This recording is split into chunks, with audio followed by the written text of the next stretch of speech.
दाई स्वयंराज साक्य मामाको छोराले लुम्बिनीको धार्मिक टुर आउने सम्पूर्ण उपासक उपासिका गुरुपन्थीहरू तथा गुरुमाहरूलाई आनन्दपूर्वक शान्त वातावरणमा बस्नु मिलोस् भन्ने हिसाबले आफ्नो धर्मचित्त उत्पत्ति गरी यस धर्मशाला बनाउनु भएको छ। उहाँलाई म स्वयंराज बजाचार्यको तर्फबाट धेरै धेरै साधुकार दिँदै उहाँको यस ठाउँको गतिविधिलाई म यो मेरो क्यामेरामा कैद गर्दै तपाईहरु समक्ष प्रस्तुत गरेछु। यो ठुलो फाँट छ, आनन्दपूर्वक बस्न सकिन्छ। यहाँ बाटोको पनि धेरै सुविधा। यो आइबिएस अथवा इन्टरनेसनल बुद्धिस्ट सोसाइटीकै बगलमै छ। यो जाने एकदम बस्नलाई आनन्दपूर्वक बस्न सकिन्छ। यो निशुल्क रूपमा उहाँले उपलब्ध गराउनु भएको छ। यहाँ एउटा ठुलो चैत्य पनि देखिन्छ। सबैजना पाल्नु होला। म अब यो धर्मशाला भित्रको सम्पूर्ण वातावरण तपाईहरुलाई प्रस्तुत गर्नेछौँ। सबै पार्किङको एरिया हो। ग्रुपहरू आउनुभयो भने यस स्थानमा हामी भान्सा घरको लागि प्रयोग गर्न सकिन्छ। यो धर्मशालाको प्रवेशद्वार हो। प्रवेशद्वारबाट हामी भित्र गइरहेका छौँ। खुला चोक हो। चोकमा यहाँ चारैतिर कोठाहरूको व्यवस्था गरिराख्नु भएको छ। जुन कोठाहरूको बारेमा तपाईहरुलाई म जानकारी गराउँछु। यो पहिलो कोठामा हामी 5 जना बस्न सक्छौँ आनन्दपूर्वक। झ्याल ढोका हावापानीको सबै व्यवस्था छ।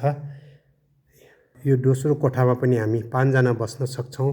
यसमा 3टा झ्यालको व्यवस्था गर्नुभएको छ।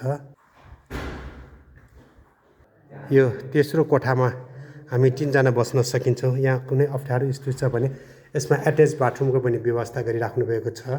सामानहरू यताउता राख्नलाई स्टोर रुमको हिसाबले प्रयोग गरिराख्नु भएको छ। यो चौथो कोठामा पनि 5 वटाको बेडहरूको व्यवस्था गरिराख्नु भएको छ। यसमा पनि 3टा झ्यालको व्यवस्था गर्नुभएको छ। अब हामी चोकबाट माथिल्लो पहिलो तलामा जाँदैछु। पहिला तलाको पुरा एक राउन्ड म विवरण तपाईहरुलाई देखाइराखेको छु। अब यहाँ भर्याङबाट हामी जाँदैछु। कमन टोयलेट बाथरुमहरू यहाँ 3टा व्यवस्था गरेको छ भने यहाँ धाराको हात धुनलाई पनि धाराको पनि व्यवस्था छ। र अब हामी यस भर्याङबाट माथि जाँदैछु। पहिलो तलामा पनि कमन 2टा बाथरुमको व्यवस्था गरिराख्नु भएको छ। यहाँ पहिलो तलामा एकदम बरन्डाको व्यवस्था छ। यसको लागि हाम्रो चारैतिर बरन्डाको व्यवस्था गरिराख्नु भएको छ। पहिलो तलाको पहिलो रुममा यसमा पनि एट्याच बाथरुमको व्यवस्था गर्नुभएको छ भने यहाँ कम्तीमा 5-6 जना पनि बस्न सकिन्छ। हाललाई 5 जनाको लागि मात्र व्यवस्था गरिराख्नु भएको छ। यसमा पनि हावाको पूर्ण व्यवस्था छ 2टा झ्यालको भएकोले। पहिलो तलाको दोस्रो कोठामा पनि हामीले 5-6 जनाकै बस्न सकिने व्यवस्था गर्नुभएको छ। यसमा पनि 2टा झ्यालको व्यवस्था पूर्ण रूपले हावाको स्वच्छ वातावरण प्रभावित गर्नुभएको छ। यहाँ जाने उहाँको अर्को हलको एउटा व्यवस्था गर्नुभएको छ। जुन हलमा ध्यान पनि बस्न सकिन्छ र यहाँ बुद्ध प्रतिमा राख्ने एउटा मञ्च जस्तै खडा गरिराख्नु भएको छ। एकदम आनन्द वातावरणमा दान पुण्य गर्ने इच्छा भएका सम्पूर्ण हामी उपासक उपासिकाहरूले आफ्नो श्रद्धा अनुसारको दान प्रदान गर्नको लागि एउटा चन्दा बकसको पनि व्यवस्था गरिराख्नु भएको छ। यो तेस्रो अलि ठुलो कोठा छ। यसमा चाहिँ लगभग 10-12 जना जति बस्न सकिन्छ। यसमा चाहिँ प्रशस्त झ्यालको पनि व्यवस्था गरिराख्नु भएको छ। अब हामी तेस्रो तला अथवा टप फ्लोरमा जाँदैछु। जुन टप फ्लोर पूर्ण रूपले त बनाएको छैन, भर्याङमा त छोपिराख्नु भएको छ। अब हामी तेस्रो तल्लाबाट कौशीमा प्रवेश गर्दैछु।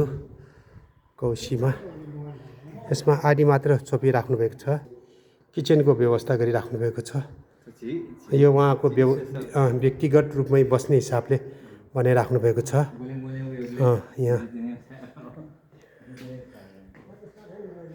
यहाँ पनि एट्याच बाथरुमको व्यवस्था गरिराख्नु भएको छ। टोयलेट बाथरुमको। यस स्थानमा आउनलाई हाम्रो लुम्बिनीको चौथो गेट जुन त्यहाँ एउटा ठुलो सेतो हाइवेमै सेतो एउटा ठुलो घर बनिराख्नु भएको छ। त्यहाँ अहिले टेम्पो पनि आइराख्नु भएको छ। त्यसको सिधा आउँदाखेरि ठ्याक्कै यो सेतो बिल्डिङ हो। 20 मिनेटमा यहाँ पुग्न सकिन्छ।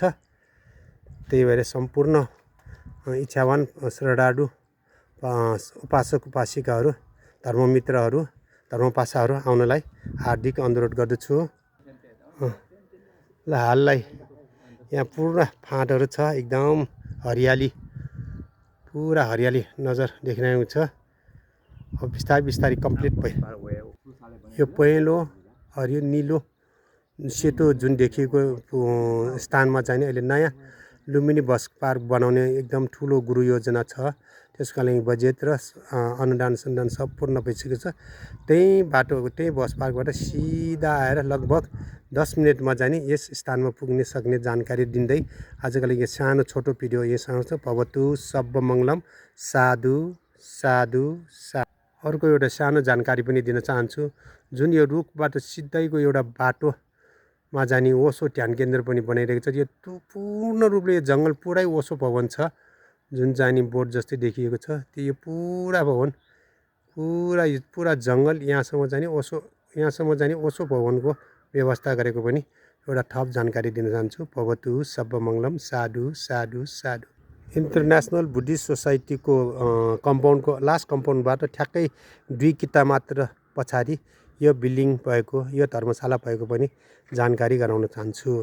यो स्टुप भएको आइबिएस अथवा इन्टरनेसनल बुद्धिस्ट सोसाइटी र त्यो अर्को एउटा ढलान गरेर बनाइरहेको एउटा किताब हो। यो खाली जग्गा एउटा किताब भएपछि ठ्याक्कै यो धर्मशाला आउँछ।